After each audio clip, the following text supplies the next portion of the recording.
നൻപകൽ നേരത്ത് മയക്കം. ലിജോ ജോസ് പെല്ലിശ്ശേരി പുതിയ ചിത്രം, ഉടനീള കഥാപാത്രം, സൂപ്പർ ഹിറ്റ്. തുടങ്ങാം. ഓ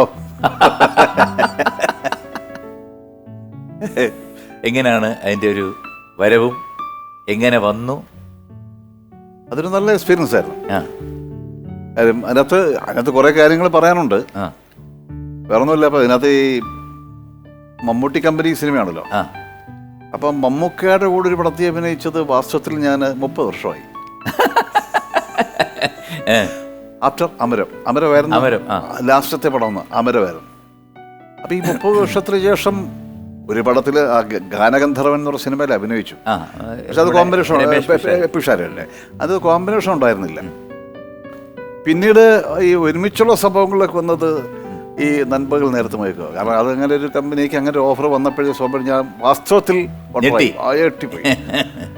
അതെ, ഒന്നാമത് മമ്മൂക്കയോട് അഭിനയിക്കുന്ന ഒരു കാര്യം ആഫ്റ്റർ അമരം.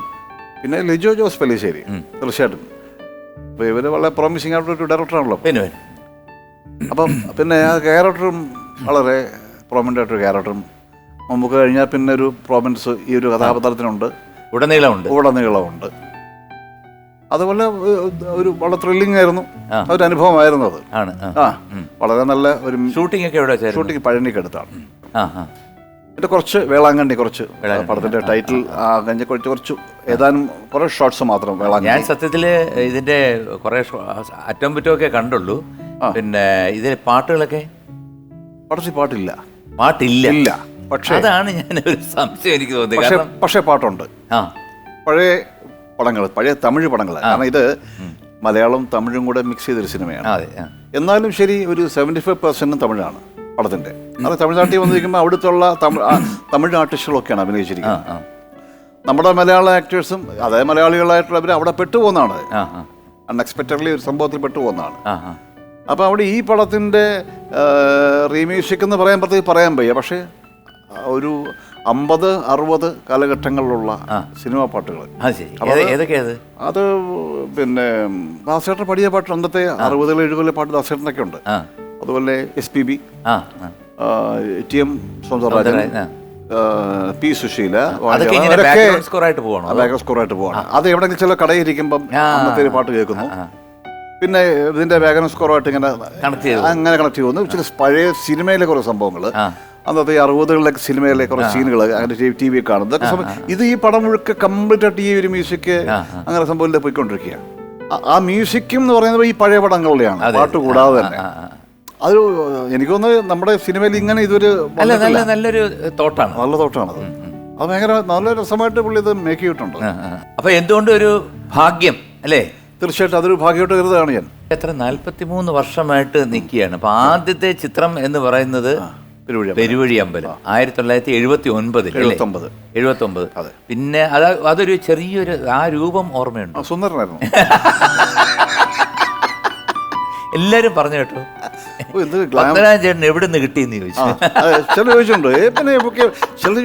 അല്ല, ഞാനും ഉണ്ടല്ലോ ആ സമയത്ത്. അതെ, ചേട്ടൻ പറഞ്ഞു, എടാ ഒരു ചെറുക മുതുകുളത്തുനിന്ന് വിളിച്ചു, ഇവര് എവിടെ നിന്ന് കിട്ടിയെന്ന്. എന്റെ മുമ്പേ ചേട്ടൻ പറഞ്ഞു, യവനെ ഈ ഓന്ത് കുത്തിയ മുഖവും. ചേട്ടൻ പറഞ്ഞത് എന്നെ ഇവിടെ ഇരുത്തിക്കൊണ്ടാവും. രാജേഷ് അങ്ങനെ ഉള്ളൂ, അങ്ങോട്ട് മാറി പറയത്തില്ല. ഇല്ല, എനിക്കറിയാം. മുമ്പിൽ തന്നെ പറയും.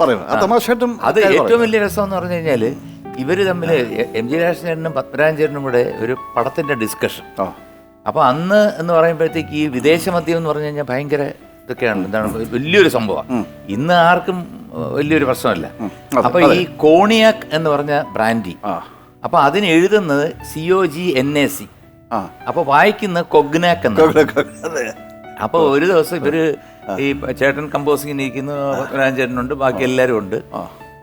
അപ്പോൾ ഞാൻ താഴെ നിൽപ്പുണ്ട്. ഞാൻ മെളി നടന്ന സംഭവം പിന്നെ എനിക്ക് തോന്നുന്നു ആരോ ഒരു പ്രൊഡക്ഷൻ്റെ ആൾ വന്ന് പറഞ്ഞു കേട്ടതാ. അപ്പോൾ അങ്ങനെ ഇരിക്കുന്നു. അപ്പോൾ ഇതെല്ലാം ഇവർ രണ്ടുപേരും കൂടെ കഴിക്കുന്നു, ഇത് പറയുന്നു, ഒരു പാട്ട് പല്ലവിയൊക്കെ ഇതൊക്കെ ഇത് കൊള്ളാന്നൊക്കെ പറയുന്ന രാഷ, ഇത് അടിപൊളിയാന്ന് പറഞ്ഞു. ഇവർ അങ്ങോട്ടും ഇങ്ങോട്ടും ഇടാപോടെ എനിക്കറിയാം. അപ്പോൾ കുറച്ച് കഴിഞ്ഞപ്പോൾ പറഞ്ഞ്, എടാ ഒരു സാധനം കൊണ്ടുവന്നിട്ടുണ്ട്, നീ കഴിക്ക് എന്ന് പറഞ്ഞിട്ട് ഒരു ബോട്ടിൽ കൊണ്ട് ചെന്ന് ദാ കഴി, കൊഗ്നാക്ക്. അപ്പൊ ചേട്ടൻ ഈ പേര് നേരത്തെ അറിയാം. ചേട്ടൻ എങ്ങാണ്ട് വേറെ നമ്മുടെ രാഗിണിയുടെ ഭർത്താവ് ഉണ്ടായിരുന്നു, തമ്പിച്ചേട്ടൻ. അപ്പൊ അദ്ദേഹത്തിന്റെ വീട്ടിൽ നിന്ന് ഇത് പോയപ്പോ ചേട്ടനും ഇതേ പേര് വായിച്ചപ്പോ അങ്ങേര് പറഞ്ഞാ രാഷ ഇങ്ങനല്ല, കോണിയാക്കെന്നാണ് ഇനി വായിക്കുന്നത്, കൊക്കിനാക്കെന്നാണ്. അങ്ങനെ എന്താ വെച്ചെന്നെ ഇത് കൊണ്ടുവച്ചപ്പോ ചേട്ടൻ വലിയ ആധികാരികമായിട്ട് നീ എത്ര കഥ എഴുതിയിട്ടുണ്ടേ ചേട്ടൻ, എന്താ നീ ചോദിക്കുന്നത്? എടാ ഇതിന്റെ പേര് കൊഗ്നാക്കല്ല, കോണിയാക്കെന്ന, ഇതറിഞ്ഞിട്ട് നീ എഴുതി. ഈ വിഷയത്തിൽ തുടങ്ങി അടിയായിട്ട് നീ എന്റെ പടം ചെയ്യണ്ടെന്ന് പറഞ്ഞിട്ട് ചേട്ടനെ ഇറക്കി വിട്ട്. ചേട്ടൻ പറഞ്ഞു നിന്റെ പടം എനിക്ക് വേണ്ട. ചെയ്തില്ല ഒരു പടം. ഈ ഒരു കൊഗ്നാക്ക് കാരണം. ചെറിയൊരു കാര്യമാണ്. അല്ല പിന്നെ അവര് ചോദിച്ചു കാണൂല. അല്ല അങ്ങനെ തന്നെ അവരും, ഞാൻ കേട്ടിടത്തോളം അവരും ഇടയ്ക്കൊക്കെ ഈ പടക്കും അത് ചേട്ടൻ ഇപ്പൊ പരദേട്ടനായിട്ടായാലും ചിലപ്പം പിന്നെ ഇത് പറയാൻ കാര്യം എന്ന് വെച്ചാൽ ഇവരുടെ കൂടെ എല്ലാം അഭിനയിച്ചൊരു വ്യക്തിയാണ് അശോകൻ. കാരണം ഒരു വലിയ മഹാഭാഗ്യവാനാണ്. കാരണം വെച്ചാൽ പത്മരാജൻ ചേട്ടൻ എന്ന് പറഞ്ഞു കഴിഞ്ഞാൽ ഒരു ജീനിയസ്, ഭരതേട്ടൻ ജീനിയസ്. അപ്പൊ ഇവര് രണ്ടുപേരും ഈ MGR ഇവരെല്ലാം ഒറ്റ കെട്ടാണല്ലോ. ഇവര് തമ്മിൽ 10 ദിവസം സ്നേഹിച്ചിരിക്കുമെങ്കിൽ 15 ദിവസം പടം അടുപ്പത്തിന്റെ കൂടുതലും ഉണ്ടാണ്. അതെ.